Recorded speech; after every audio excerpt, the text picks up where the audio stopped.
अस्सलाम वालेकुम जी। आज जो मैं बात करूंगा सेक्शन 3 अमेज़न अकाउंट डीएक्टिवेशन के बारे में कि ऐसी क्या सिचुएशन बनती है कि अमेज़न आपका अकाउंट डीएक्टिवेट कर देता है।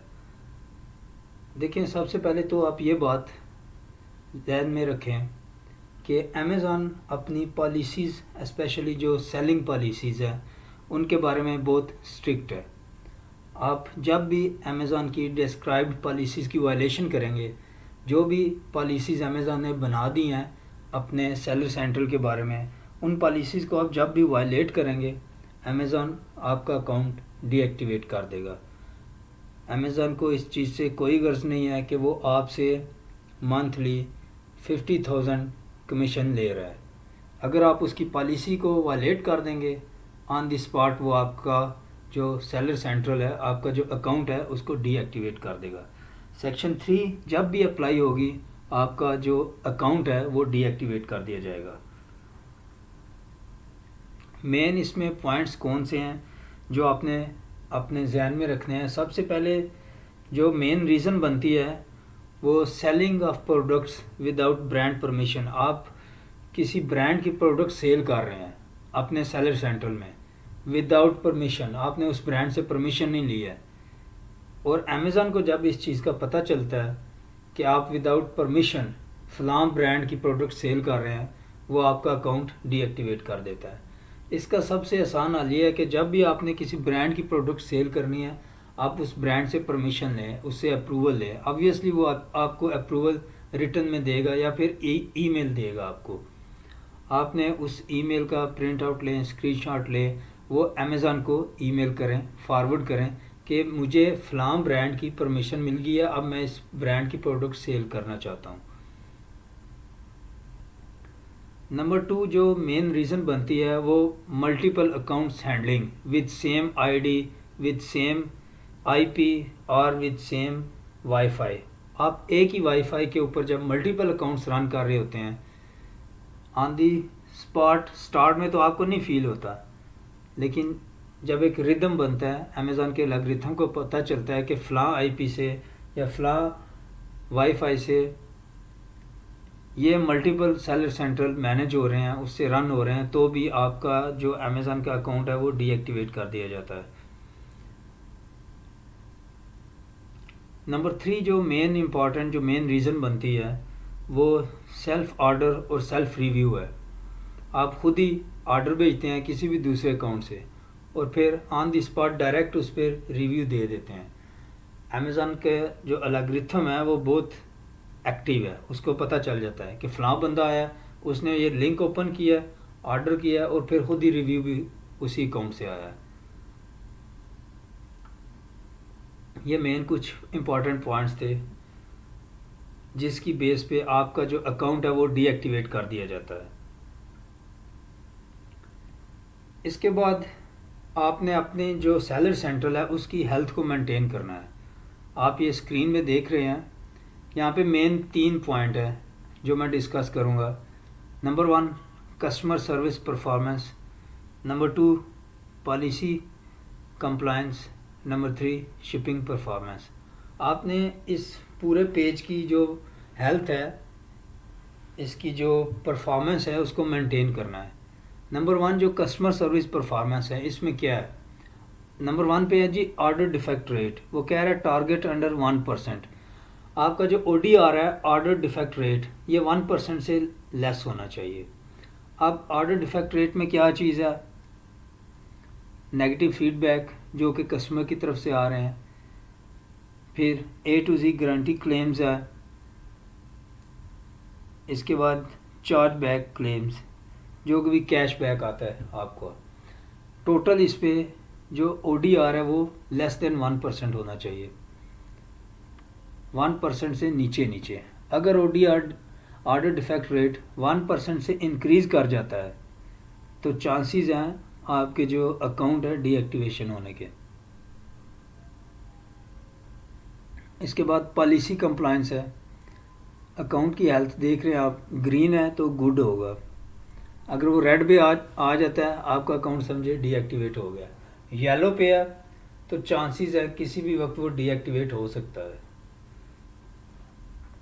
अब पॉलिसी कंप्लायंस में क्या है, नंबर 1 पे सस्पेंडेड इंटेलेक्चुअल प्रॉपर्टी वायलेशन।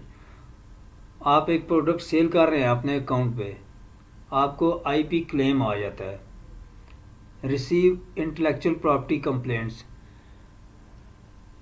आप के पास राइट नहीं होता वो प्रोडक्ट सेल करने का, आईपी क्लेम आ जाता है, कोई कंप्लेन फाइल कर देता है।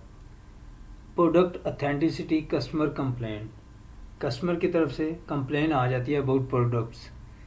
Product condition customer complaint, product की कंडीशन ठीक नहीं, डैमेज है व्हाट्सएवर, कस्टमर कंप्लेन कर देता है। Food and product safety issues, कोई फूड से रिलेटेड आप आइटम सेल कर रहे हैं वो एक्सपायर्ड है।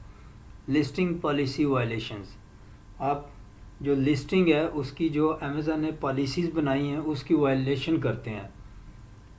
रिस्ट्रिक्टेड प्रोडक्ट पॉलिसी वायलेशन, एक कैटेगरी है वो रिस्ट्रिक्टेड है, आप विदाउट अप्रूवल उसकी लिस्टिंग बना के लगा देते हैं, आपका अकाउंट डीएक्टिवेट कर दिया जाएगा। Customer product reviews policy violation, customer जब आपकी प्रोडक्ट बाय करता है उसके बाद वो आपकी प्रोडक्ट की क्वालिटी के अकॉर्डिंग आपकी जो ओवरऑल परफॉर्मेंस है उसमें आपका डिलीवरी टाइम भी शामिल होता है, उसके अकॉर्डिंग आपको रिव्यू करता है, आपकी प्रोडक्ट पे रिव्यूज़ देता है। आप खुद ही सेल्फ रिव्यूज़ देना शुरू कर देते हैं। अमेज़न को पता चल जाता है, अमेज़न का एल्गोरिथम इतना पावरफुल है, उसको पता चल जाता है कि ये ऑटो रिव्यूज़ हैं या ऑर्गेनिक रिव्यूज़ मिले हैं।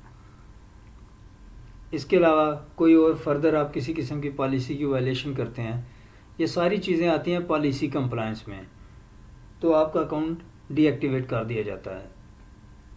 जो नंबर 3 है शिपिंग परफॉर्मेंस, इसमें क्या चीज़ आ रही है जी, लेट डिस्पैच रेट LDR।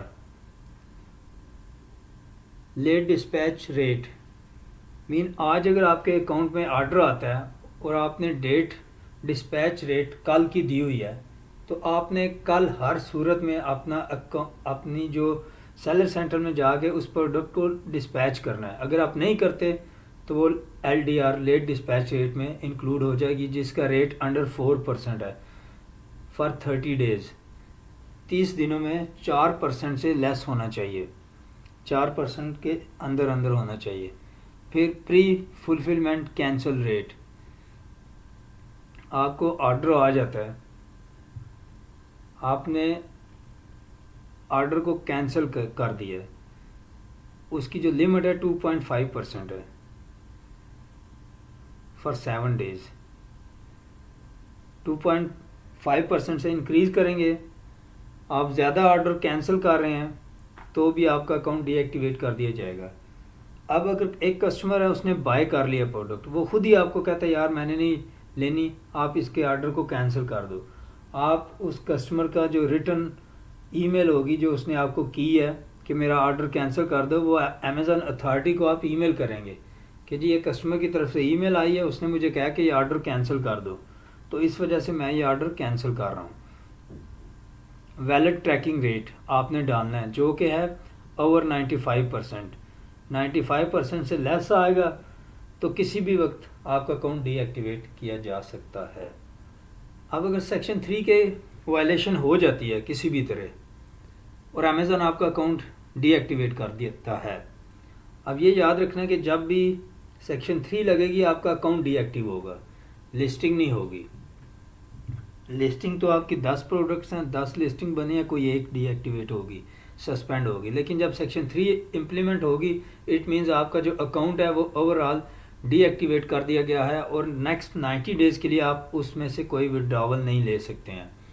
फिर आपने क्या करना है जी, आपने प्लान ऑफ एक्शन रेडी करना है, आपने अमेज़न को अपील करनी है। अगर तो आपको पता है कि वाकई आपने ये मिस्टेक की है, आप इस चीज़ को एक्सेप्ट करते हैं, तो सबसे आसान हाल ये है कि आप ईमेल लिखें और अपोलोजाइज़ करें अमेज़न अथॉरिटीज़ को कि मुझसे ये मिस्टेक हुई है और मैं आपको इस चीज़ की गारंटी देता हूँ कि इन फ्यूचर ये इशू रिपीट नहीं होगा। आपने प्लान ऑफ एक्शन के सारे पॉइंट्स उसमें लिखने हैं, एक परफॉर्मेंस जो भी उसका टेबल बना होगा अपील का, उसमें एक रिटन फॉर्म में आपने अमेज़ॉन को ईमेल करनी है। प्लान ऑफ एक्शन के बारे में ऑलरेडी वीडियोस इस चैनल पे मौजूद हैं, आप वो देख सकते हैं कि प्लान ऑफ एक्शन आपने प्रिपेयर कैसे करना है। अगर आपके पॉलिसी वायलेशन हो गई है तो बजाय उसके बहाने बनाने के, इधर उधर उधर की इधर राइट लेफ़्ट करने के, आप अपोलोजाइज़ करें और एक अच्छे तरीके से प्लान ऑफ एक्शन प्रिपेयर करें। उम्मीद है आपका जो अकाउंट है वो दोबारा एक्टिव कर दिया जाएगा। फर्दर इस वाले से किसी किस्म का क्वेश्चन हो आप कमेंट्स करके मुझसे पूछ सकते हैं। Thank you.